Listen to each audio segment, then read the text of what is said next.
আজকে এই লাস্ট টাইমের মতো আম খেয়ে নিস তো রাখবই আমি কিন্তু এখানে বসে আছি না বসে।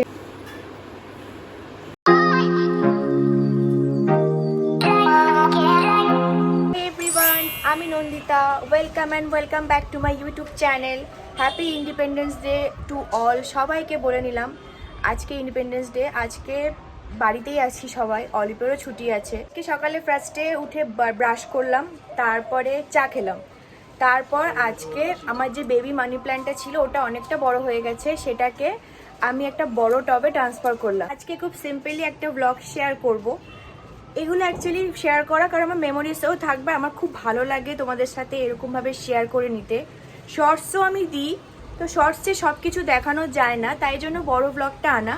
তোমরা প্লিজ দেখতে থাকো আর সঙ্গে থাকো। আমার এই বেবি প্ল্যান্টটা আমি বড় টবটাতে রেখেছি, এটাকে আমি অনেকটা বড় করতে চাই। আর এটার জন্য আজকে বিকেলবেলা দেখি স্নেক প্ল্যান্টের জন্য আজকে একটা বড় টব আনবো। ওটা খুব ছোটো টবটা, গাছটা বাড়তে পারছে না। আর এটাও একটা বেশ কালারিং পাতা, আমি নাম জানি না, ওই প্ল্যান্টটা এর জন্য টব আনবো। তোমরা তো সকালে দেখলেই, আগে উঠে ফার্স্টে গাছগুলোকে সুন্দর করে লাগিয়ে নিলাম। আর ব্রেকফাস্টে আজকে ভেবেছিলাম চিজ স্যান্ডউইচ করব, চিজ এগ দিয়ে স্যান্ডউইচ। তা ইচ্ছা করলো না, লেট হয়ে যাবে, ওটা করতে গেলে টাইমও লাগবে।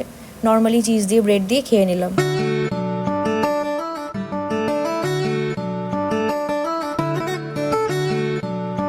আজকে এই লাস্ট টাইমের মতো আম খেয়ে নিচ্ছি। আম তো প্রায় শেষ, আর আম খাবো না। আবার 1 বছর পর আম খাবো। বলতে গেলে 1 বছর ওই আমের জন্য ওয়েট করে থাকি, আবার আম আসতে খুব মজা হয়। আমি আম ভীষণ ভালোবাসি। ওই বলে না দুর্গাপুজো যেমন 1 বছর মানে বছর বছর আসবে, 1 বছর ওয়েট করে থাকে, ওরকমই আমি আমের জন্য ওয়েট করে থাকি। তো একটু মন খারাপ হচ্ছে, তা যাই হোক, ভালো যখন বাসি এটা একটু বেশ মজা করে খেয়ে নিচ্ছি। আর এটা আমি আমার মেমোরিজেও রাখছি। চলো। আর আজকে অলিভ সকালবেলা উঠে আজকে বাজারে গেছে, ও মাটন খাবে, মাটন এনেছে। আর 2 রকমের মাছও এনেছিল। আমি না ওটাকে তাড়াতাড়ি ফ্রিজে ঢুকিয়ে দিয়েছি, আমি ওটাকে ক্যাপচার করবো, সে আর হয়নি।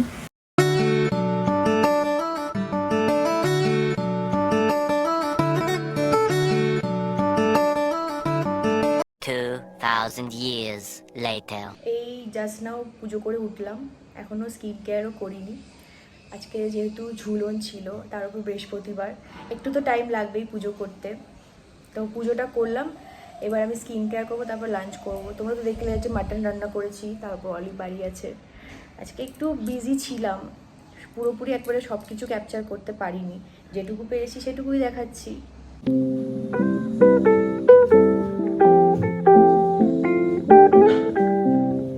এই যে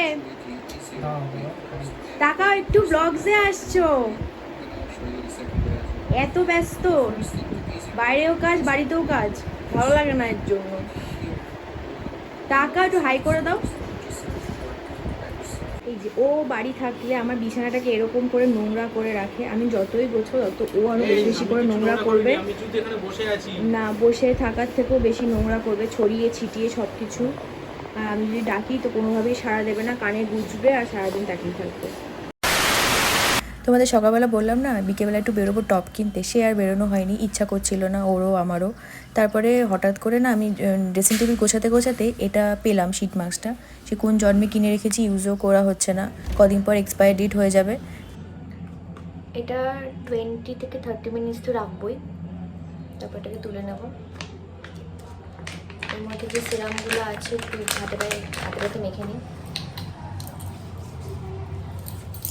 অনেকদিন ধরে এটা ইউজ করবো করে করাও হচ্ছিল না। তো গুড মর্নিং এভরিওয়ান। কালকে আর ব্লগটাকে আমার এন্ড করা হয়নি। আমি যে লাস্ট শিট মাস্কটা ইউজ করলাম, তারপরে আমি তুলে যে আর ব্লগ করবো তার রাত হয়ে গেছিলো। তখন অলরেডি যখন শিট মাস্ক লাগাই তখন 9:30 বাজে। তারপর ডিনার করেছি বলে আর আমাকে কোনো রকম কোনো ভিডিও করার টাইম হয়নি। আমার কিছু কথা বলার ছিল, সারাদিন তো আমি দেখালাম আমি কী করেছি, কীভাবে কাটিয়েছি। তো আমার এখন যা পরিস্থিতি, আরজি করে যে ঘটনাটা, সবাই যেটা নিয়ে এখন এত হচ্ছে, এত কিছু, মানে এটাকে নিয়ে কী বলবো, অনেক কিছুই বলার আছে। বেশি কিছু বলতে পারবো কি পারবো না জানি না, যেটুকু আমার মনে হয় আমি সেটুকুই বলবো। যে আর কত মেয়েরা এখনো পর্যন্ত সেফ নয়। আমি খুব মন থেকে চাইছি, মানে আমি খুব কোনো বড় ক্রিয়েটারও নই, আমি একটা তুচ্ছ একটা নর্মাল, আমি জাস্ট রিসেন্টলি ইউটিউব স্টার্ট করেছি। তাই আমার বেশি কিছু বলাটা আমার ঠিক হবে কিনা জানি না, আমি তাও বলছি অপরাধীরা শাস্তি পাক। বারবার এরকম কিছুদিন ঘটনাগুলো ঘটে, মানে এরকম বড় বড় ঘটনা ঘটে, আবার কয়েকদিন ধরে খুব চলবে, প্রচুর মিছিল, অনেক কিছু চলবে, আবার কিছুদিন পর আবার বন্ধ হয়ে যাবে। রিসেন্টলি যখন গত বছর যেই স্বপ্নদ্বীপের যে কেসটা, একটা বাচ্চা ছেলে পড়াশোনা করতে এসছে যাদবপুরে, তাকে ওভাবে র্যাগিং করে ভয় দেখিয়ে মেরে ফেলা হলো, রীতিমতো খুন করা হয়েছে, মানে কি করা হয়েছে কোনো কিছু সামনেও আসলো না, মানে বললো তো সুইসাইড। যাই হোক, আবার একটা আরজি করের যেখানে লক্ষ লক্ষ মানুষ চিকিৎসার জন্য যায় এত ভরসা নিয়ে, সেখানে একটা ডক্টরের সাথে এত নোংরাভাবে তাকে নৃশংসভাবে খুন করা হয়েছে। সেখানে যখন কিছু মানে এত বড় কিছু, মানে এখনও কেন আর কতদিন, 2024-এ দাঁড়িয়েও মেয়েরা এখনও সেফ নয়, রাতের বেলা বেরোতে ভয় পায়, কেন হবে?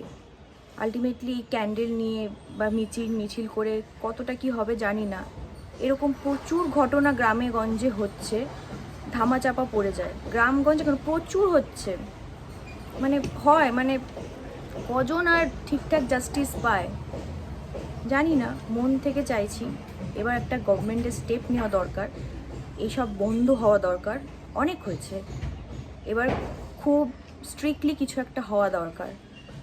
কেন মেয়েদের সাথে এরকম হবে?